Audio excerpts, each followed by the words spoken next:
Media మిత్రులకు 50 మంది తెలంగాణ ప్రజలకు అందరికీ కూడా హృదయపూర్వకంగా నమస్కారం. ఈరోజు తాను రాజ్యాంగం మీద ప్రమాణం చేసి చట్ట నిబద్ధత రాజ్యాంగ నిబద్ధత కలిగినటువంటి ఒక ముఖ్యమంత్రి కుర్చీలో కూర్చున్నాను అనే కనీస ఇంగితాన్ని విజ్ఞతను మర్చిపోయి తాను ముఖ్యమంత్రి కాదు, ఒక ముఠా నాయకుడు, ఒక ఫ్యాక్షన్ నాయకుడిని అనుకుంటున్నాడేమో తెలియదు కానీ రేవంత్ రెడ్డి గారు నిన్న ఖమ్మం జిల్లాలో జరిగినటువంటి బహిరంగ సభలో ప్రజాస్వామ్యాన్ని ఖూనీ చేసే విధంగా, భారత రాజ్యాంగాన్ని హననం చేసే విధంగా, ప్రజాస్వామిక చట్టాలను, లా అండ్ ఆర్డర్ను పూర్తిగా కూడా తుంగలో దొక్కే విధంగా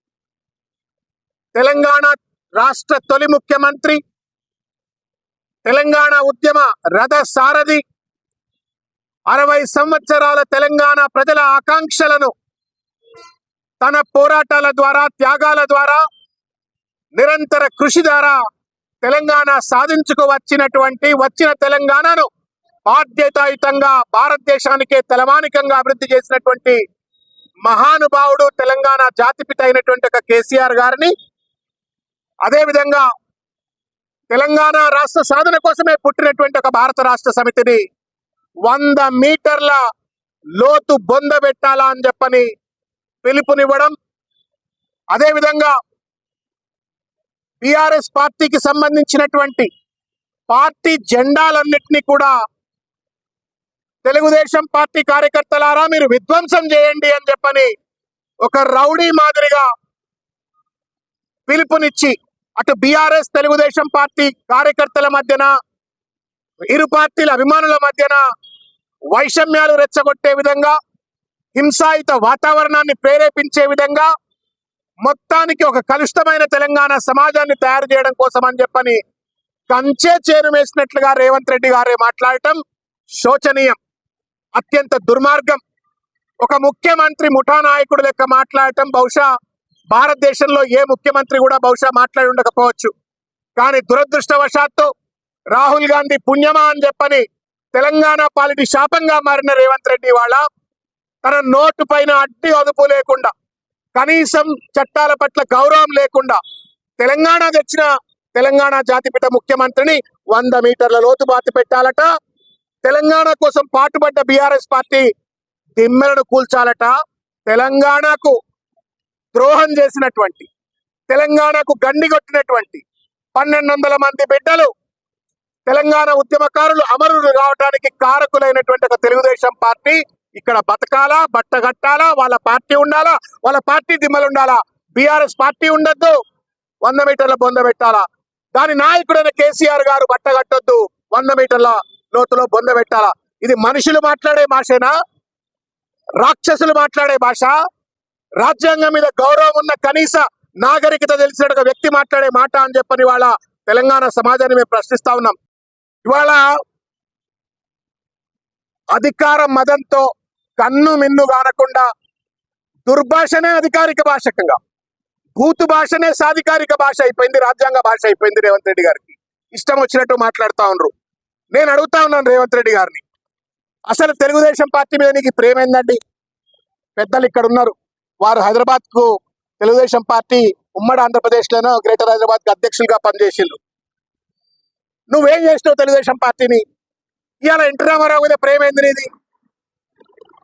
చంద్రబాబు నాయుడుకు నీకు ఒకవేళ గనక సయోధ్య ఉన్నట్టయితే, ఆయన పట్ల నువ్వు లాయల్టీ చూపెట్టవలసిన అవసరం ఉంది, మీ పాత యజమాని అనుకున్నట్టయితే మీరు చూపెట్టండి, మాకేం అభ్యంతరం లేదు.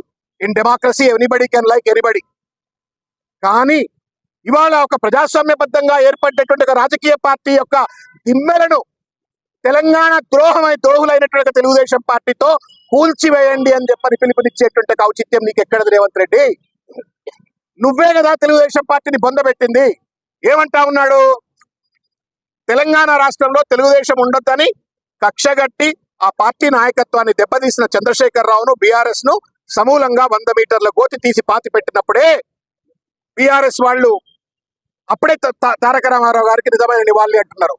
రేవంత్ రెడ్డి, నువ్వు పిల్లి కళ్ళు మూసుకొని పాలు తాగి ఎవరికి అర్థం కాదనుకోవచ్చు, కానీ ప్రజలకు విఘ్నత ఉంది, చైతన్యం ఉంది.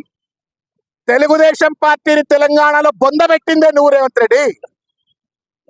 నీ దుందుడుకు చర్యలతో, నీ అపరిపక్వ రాజకీయంతో, నీ అతి తెలివితో ప్రజలు ఎన్నుకున్నటువంటి ఒక ప్రజాస్వామ్యబద్ధమైనటువంటి ఒక తెలంగాణ ఉద్యమ నేపథ్యంలో వచ్చినటువంటి ఒక టిఆర్ఎస్ ప్రభుత్వాన్ని కూల్చడం కోసం కుట్రపూరితంగా నువ్వు ఎప్పుడైతే ఓటుకు నోటు కేసు నువ్వు ముందుకు పట్టుకొచ్చినావో, ఆ కుట్రలో చంద్రబాబు నాయుడు గారిని నువ్వు భాగస్వాములు చేసినావో, అప్పుడే తెలుగుదేశం పార్టీ విధ్వంసానికి బీజం పడ్డది రేవంత్ రెడ్డి.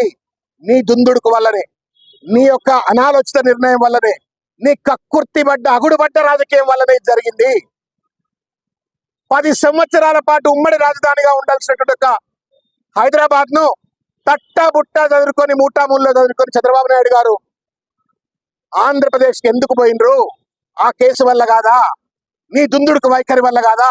ఇది తెలంగాణలో ఉన్న తెలుగుదేశం పార్టీకి నువ్వు చేసిన నెంబర్ 1 ద్రోహం. రెండవ ద్రోహం నేను అడుగు చెప్తా ఉన్నాను రేవంత్ రెడ్డి గారికి. నీకేం తక్కువ చేసింది ఆ తెలుగుదేశం పార్టీ? వర్కింగ్ ప్రెసిడెంట్ చేసింది. చంద్రబాబు నాయుడు గారు ఉమ్మడి ఆంధ్రప్రదేశ్ లో అసెంబ్లీ జరిగితే పక్కన కూర్చోబెట్టుకుంటుండే, పిలిచి ప్రతిసారి సమావేశాల్లో పక్కన కూర్చోబెట్టుకుంటుండే. కొనసాగింపుగా తెలంగాణ వచ్చిన తర్వాత కార్యనిర్వాహక అధ్యక్షుడు అని చెప్పని వర్కింగ్ ప్రెసిడెంట్ చేసిండు. ఆర్థికంగా, సామాజికంగా అన్ని రకాలుగా ఎదగడానికి వనరులు కల్పించి పార్టీ నీకు తోడ్పడని వర్కింగ్ ప్రెసిడెంట్ చేసింది. ఎన్టీఆర్ ట్రస్ట్ భవన్ నీకు గొప్ప చెప్పింది. నువ్వేం చేసినావు? తెలుగుదేశం పార్టీని లాతుకొట్టినావు, ఎన్టీఆర్ భవన్ లాతుకొట్టినావు. అక్కడ ఉన్న కార్యకర్తల మనోభావాలను వంచిస్తూ చంద్రబాబు నాయుడు లాతు కొడుతూ నువ్వు ఎలా ఆ రోజు కాంగ్రెస్ పార్టీలోకి వచ్చినావు? నీ స్వార్థం కోసం. నువ్వా తెలుగుదేశం పార్టీకి అన్యాయం చేసింది? లేదు, బీఆర్ఎస్ పార్టీ ఇక్కడ నాయకత్వం తెలుగుదేశం ఉండొద్దని చెప్పని కుట్రలు చేసిందా? దయచేసి చెప్పు. నీ కుట్ర వల్ల, నీ కుతంత్రం వల్ల, నీ చిల్లర రాజకీయంతో, నీ అగుడబడ్డ కక్కుర్తి రాజకీయంతో తెలుగుదేశం నష్టపోతే ఆ బురద కేసీఆర్ గారికి బీఆర్ఎస్ పార్టీకి అంటగట్టి నువ్వేదో ఉద్ధరిస్తున్నట్టు, ఎన్టీ రామారావుకు నిజమైన నివాళులు ఇస్తున్నట్టు, చంద్రబాబు నాయుడుకు నువ్వు ఏం చేసుకుంటా చేసుకోబాయి. కానీ ప్రజలకు అర్థమవుతుంది కదా నువ్వు తెలుగుదేశం పార్టీకి చేసిన అన్యాయం. ఇవాళ ఇంకొక విషయం అడుగుతా ఉన్నాను. నువ్వు కాంగ్రెస్ పార్టీ ముఖ్యమంత్రివా లేకపోతే తెలుగుదేశం పార్టీ ముఖ్యమంత్రివా? శరీరమేమో కాంగ్రెస్ది, ఆత్మనేమో తెలుగుదేశంది. ఇది ఎక్కడ రాజకీయం? రాహుల్ గాంధీ దేశవ్యాప్తంగా భారతీయ జనతా పార్టీకి వ్యతిరేకంగా కొట్లాడుతా ఉన్నాడు. భారతీయ జనతా పార్టీతో అంటగా అవుతున్నటువంటి తెలుగుదేశం పార్టీ ఆంధ్రప్రదేశ్ లో జాతీయ స్థాయిలో, అటువంటి బీజేపీతో అంటగా అవుతున్నటువంటి ఒక తెలుగుదేశం పార్టీని లేలే తెలుగుదేశం, రారా తెలుగుదేశం, దిమ్మెలు గుల్చు తెలుగుదేశం, బొందలు పెట్టు తెలుగుదేశం అని చెప్పని పిలుపునిచ్చేటువంటి ఒక ఔచిత్యం ఎక్కడిది? ఇది ఎట్లుందంటే 2 కళ్ళ సిద్ధాంతం. ఈ కన్నుతో బీజేపీ కన్ను కొట్టాలా, ఈ కన్నుతో తెలుగుదేశం పార్టీ కన్ను కొట్టాలా, రేవంత్ రెడ్డి కాంగ్రెస్ పార్టీ జపం మాట్లాడాలా? ఏది నమ్మాలా నిన్ను? నువ్వు వేరే కుంపటి పెట్టుకోవడం కోసం కాంగ్రెస్ పార్టీ ఒకవేళ నిన్ను గనక అధికారం నుండి తప్పించే పరిస్థితి ఏర్పడ్డట్టయితే అమరేందర్ సింగ్ పంజాబ్ లో జరిగినట్టుగా తెలుగుదేశం మద్దతుతో, బీజేపీ మద్దతుతో సొంత కుప్పటి పెట్టుకొని అటు కాంగ్రెస్ పార్టీకి కూడా ద్రోహం చేయడానికి సమాయత్తం అవుతూ మాట్లాడిన మాటలుగానే దీన్ని పరిగణలోకి తీసుకోవాల్సి వస్తుంది. ఇట్లా చిల్లర రాజకీయాలతో, కుట్రలతో, కుతంత్రాలతో రాజకీయాలు నడుపుతూ తెలంగాణలో ఉన్నటువంటి శాంతియుత వాతావరణాన్ని సర్వనాశనం చేస్తూ రాజకీయాన్ని విచ్ఛిన్నం చేస్తున్న రేవంత్ రెడ్డి గారు, అహంకారం ఆభరణం కాదు, అహంకారం వినాశనానికి పునాది. నువ్వెంతెంత అయితే అహంకారిగా వ్యవహరిస్తా ఉన్నావో, ఎట్లెట్లయితే తండ్రి వయసులో ఉన్నటువంటి 72 సంవత్సరాల వయసున్నటువంటి తెలంగాణ జాతి పిత అయినటువంటి ఒక కేసీఆర్ గారి పైన ఇష్టం వచ్చినట్టు మాట్లాడుతా ఉన్నావో, నీ ప్రతి మాట నీ వినాశనానికి ఒక్కొక్క మెట్టు అవుతుంది అనే విషయాన్ని దయచేసి గుర్తుపెట్టుకోవాలా. ఈ దేశంలో భారత స్వాతంత్రం కోసం మహాత్మా గాంధీని ఎట్లయితే మర్చిపోరో, భారత స్వాతంత్రంలో జాతి విముక్తి కోసం కొట్లాడిన మహాత్మా గాంధీని ఎట్లా మర్చిపోరో, తెలంగాణ విముక్తి కోసం కొట్లాడిన కేసీఆర్ ను కూడా అట్లాగే మర్చిపోరు. నువ్వు దిమ్మెల్ని గుల్పియచ్చు రేవంత్ రెడ్డి, నీ పోలీసులను, నీ పెయిడ్ ఆర్మీని అడ్డం పెట్టుకొని.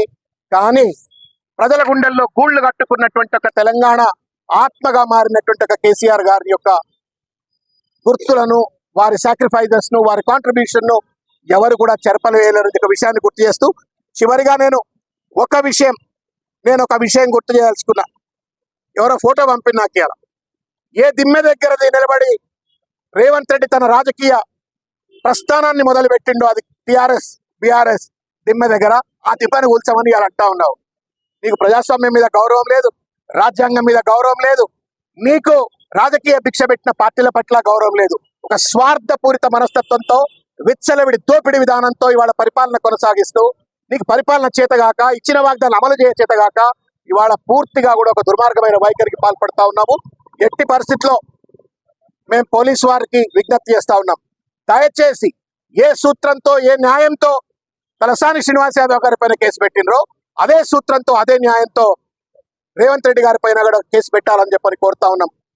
చాలా సందర్భాల్లో మాట్లాడి లాగులో తొండలేయాలంటాడు, ఉరి తీయాలా అంటాడు, రాళ్లతో కొట్టాలా అంటాడు, దిమ్మెలు కూల్చండి అంటాడు, 100 మీటర్ల లోతుల పాతి పెట్టండి అంటారు. అడ్డు అది ఉండదా సార్? చీఫ్ మినిస్టర్ పదవిలో ఉన్నటువంటి వాళ్ళు రాజ్యాంగాన్ని, చట్టాన్ని ఎక్కువగా గౌరవించాలి. వాళ్ళు గౌరవిస్తే కింది వాళ్ళు గౌరవిస్తారు, సామాన్య ప్రజలు గౌరవిస్తారు. దాన్ని కూని చేసే విధంగా వ్యవహరిస్తున్న రేవంత్ రెడ్డి పైన తప్పనిసరిగా కేసులు పెట్టాలని చెప్పని కోరుకుంటూ ఇదో ఫోటో. పోలీసు వారు నిష్పక్షపాతంగా, తప్పు ఎవరిదైనా తప్పే, the rule has to be applied equally to for everybody. అది ముఖ్యమంత్రి అయినా లేకపోతే సెక్రటేరియట్ లో చెప్రాస్ అయినా తప్పనిసరిగా చట్టం సమానంగా అప్లై కావాలా. ఇవాళ డీజీపీ గారికి మేము రిప్రజెంటేషన్ ఇచ్చినాం. పెద్దలు గౌరవనీయులు ముఠా గోపాల్ గారు, ముషిరాబాద్ శాసనసభ్యులైన ముఠా గోపాల్ గారి యొక్క నాయకత్వంలో డీజీపీ గారికి మేము వినతి పత్రం ఇచ్చాం. నిష్పక్షపాతంగా, నిర్దగ్ధంగా సమాజంలో అశాంతి రెచ్చగొట్టే విధంగా, 2 రాజకీయ పార్టీల మధ్యన వైషమ్యాలు రెచ్చగొట్టి సమాజంలో హింసాయుత వాతావరణాన్ని రెచ్చగొట్టే విధంగా మాట్లాడిన రేవంత్ రెడ్డి పైన సుమోటో కేసులు పెట్టాలని చెప్పని, ఈ రేవంత్ రెడ్డి వ్యాఖ్యలను ప్రచారం చేసినటువంటి ఒక సామాజిక మాధ్యమాలపైన, మీడియా మాధ్యమాలపైన తగు కేసులు పెట్టాలా అని చెప్పని డీజీపీ గారికి విజ్ఞప్తి చేస్తూ మేము ఈ వినతి పత్రం ఇవ్వటమైంది. మేము అడుగుతా ఉన్నాం, తెలంగాణ సమాజాన్ని కూడా దయచేసి లోతుగా ఆలోచించాలని చెప్పని నేను కోరుతా ఉన్నాను. తెలంగాణ కోసం ప్రాణత్యాగానికి సిద్ధపడ్డ కేసీఆర్ 100 మీటర్ల లోతులో బొందబెట్టబడాలా? తెలంగాణ రాష్ట్రం కోసమే పుట్టి అష్ట కష్టాలు పడి తెలంగాణ సాధించుకు వచ్చిన పార్టీ 100 మీటర్ల లోతులో బొందలో ఉండాలా?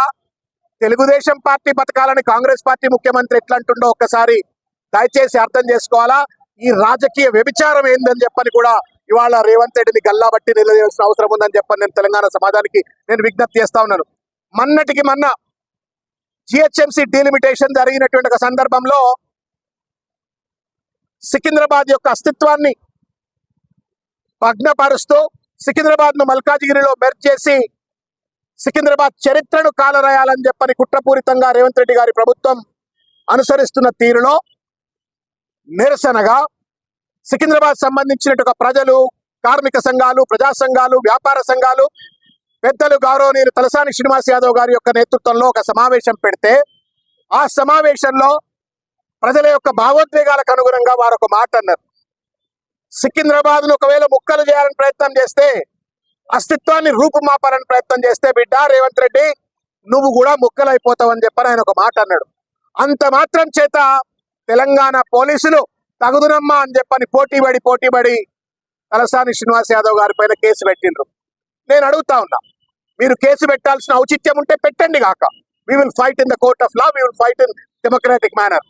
బట్ ఏ చట్టం అయితే తలసాని శ్రీనివాస్ యాదవ్ గారికి వర్తిస్తుందో ఆ చట్టం రేవంత్ రెడ్డి గారికి ఎందుకు వర్తించదండి? ఒకసారి కాదు, 2 సార్లు కాదు, 3 సార్లు కాదు, నోరిప్పితే పరిపాలన చేయవయ్యా అని చెప్పని ముఖ్యమంత్రి కుర్చీలో కూర్చోబెడితే, నోరిప్పితే కేసీఆర్ గారి పైన దూషణ, నోరిప్పితే బీఆర్ఎస్ పార్టీ పైన దూషణ. ఇవాళ పరాకాష్ఠగా బీఆర్ఎస్ పార్టీ జెండా దిమ్మల్నే తెలుగుదేశం పార్టీ వాళ్ళను కూల్చమని చెప్పడం ఎంతవరకు న్యాయం? ఇది క్రిమినల్ కేసును అట్రాక్ట్ చేస్తుందా, చేయదా? డీజీపీ శివధర్ రెడ్డి గారు కానీ, పోలీస్ కమిషనర్ గారు కానీ, లేకపోతే తెలంగాణ పోలీసులు కానీ దయచేసి కాన్స్టిట్యూషనల్ కాన్షియన్స్ తో ఆలోచించండి అని చెప్పి నేను కోరుతా ఉన్నాను. కాన్స్టిట్యూషనల్ కాన్షియన్స్ తో ఏ చట్టం అయితే అమలు చేస్తూ మీ ధర్మాన్ని పాటించి తలసాని శ్రీనివాస్ యాదవ్ గారికి కేసు పెడతారో కేవలం ముక్కలు అవుతారు అన్నందుకు. మరి బొంద పెట్టండి అంటే కేసు పెట్టరా? పార్టీ దిమ్మలు కూల్చండి అంటే కేసులు పెట్టరా? ఇదేం రాజ్యం ఇది? అంబేద్కర్ రాజ్యాంగం అమల్లో ఉంటుందా లేకపోతే అనుముల రాజ్యాంగం అమల్లో ఉంటుందా? దయచేసి పోలీసులు కూడా ఆలోచించాలా, తెలంగాణ సమాజం కూడా ఆలోచించాలని చెప్పి నేను కోరుతా ఉన్నాను. ఇక ఈ దిమ్మ దగ్గర నిలబడి ఆయన రాజకీయ ప్రస్థానం మొదలు పెట్టిండు. ఇవాళ తెలుగుదేశం పార్టీకి రెచ్చగొట్టి వాళ్ళ ఈ దిమ్మను కూల్చమంటున్నాడు. ఈయన ద్వంద్వ వైఖరికి, రాక్షస విధానానికి ఇదే ప్రతీక. సత్యం గెలుస్తుంది, దర్గా వినాశనానికి గురవుతుంది అనే విషయాన్ని గుర్తు చేసుకోవాలని చెప్పి తెలియజేస్తూ ముగిస్తా ఉన్నాం. Thank you. జై తెలంగాణ.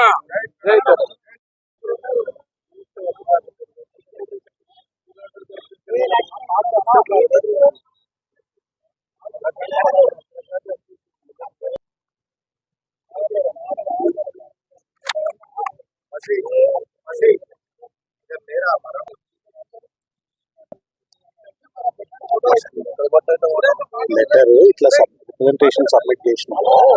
రేవంత్ రెడ్డి గారు ఖమ్మంలో మాట్లాడుతూ తెలుగుదేశం పార్టీ కార్యకర్తలారా బీఆర్ఎస్ పార్టీ దిమ్మలు కూల్చండి, ఎన్టీ రామారావు నివాళులంటే కేసీఆర్ ను పాత పెట్టండి అని అంటారు.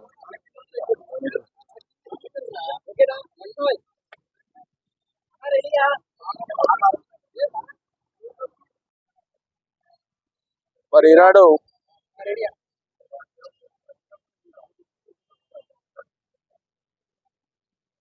మేము డీజీపీ కార్యాలయానికి బీఆర్ఎస్ పార్టీ ఎమ్మెల్యే ముఠా గోపాల్ సార్ అయితే మన దాసోజి శ్రవణ్ గారు ఎమ్మెల్సీ గారు మరి ఇక్కడ చైర్మన్ అవడం జరిగింది.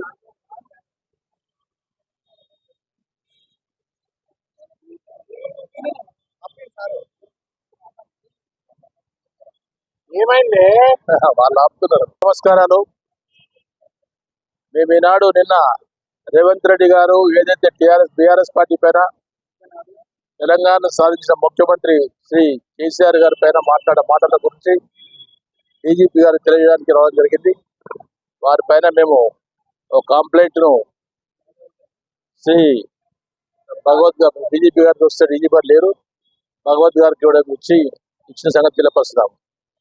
మరి రేవంత్ రెడ్డి గారు మరి తెలుగుదేశం పార్టీ వాళ్ళతో మాట్లాడుతూ ఏవైతే బీఆర్ఎస్ పార్టీ దిమ్మలు ఉన్నాయో దిమ్మలు కూల్చేయండి అంటున్నా అంటే దిమ్మల దగ్గరకు వస్తే బీఆర్ఎస్ పార్టీ వాళ్ళు ఊరుకునే ప్రసక్తి ఉండదు. గుర్తుపెట్టుకోండి, బీఆర్ఎస్ పార్టీ కార్యకర్తలు అందరూ ఉద్యమ పార్టీ కార్యకర్తలు. వాళ్ళు ఏనాడు కూడా అసలు ఎన్నో త్యాగాలు చేసి రాష్ట్రాన్ని సాధించిన వ్యక్తులు ఎవరైతే ఉన్నారో బీఆర్ఎస్ పార్టీ కార్యకర్తలు తెలియజేస్తున్నారు. అదే కాకుండా తెలంగాణను సాధించిన మొదటి ముఖ్యమంత్రి శ్రీ కేసీఆర్ గారిని 100 మీటర్ల లోపల తొక్కుదాం అంటున్న మాటలు అది ఎంతవరకు సమంజసం ఆలోచించుకోవాలని చెప్పి తెలియజేస్తున్నాను. అసలు బీఆర్ఎస్ పార్టీ ఎవరైతే ఉన్నారో శ్రీ కల్వకుంట్ల చంద్రశేఖర్